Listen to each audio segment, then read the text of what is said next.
ஒரு 1 இயர் முன்னாடி என்கிட்ட யாராவது வந்து உனக்கு ஆக்டிவா வேணுமா இல்லை R15 வேணுமான்னு யாராவது கேட்டாங்கன்னா யாரும் கேட்க மாட்டாங்க.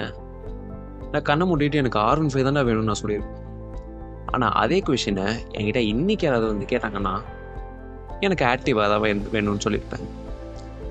Not just because I save some amount by means of petrol, but also அந்த R15 வாங்குற காசை I would have saved.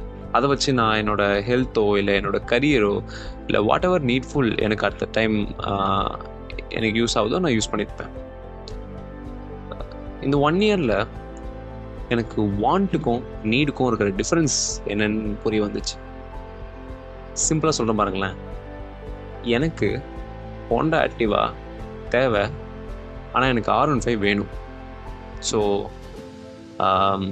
Just யோசிச்சு பாருங்கள், உங்களுக்கே புரியும். எப்பயுமே உனக்கு என்ன தேவை, உனக்கு என்ன வேணும் அப்படின்றத உங்களுக்கு டிஃப்ரென்ஷியேட் பண்ண தெரிஞ்சதுன்னா உங்களோட பாதி ப்ராப்ளம் சால்வ். அவ்வளோதான் வீடியோ. ஸோ உங்களுக்கு ஆக்டிவா வேணுமா இல்லை R15 வேணுமான்ட்டு கீழே கமெண்ட் பண்ணுங்கள். See you on the next video. Bye.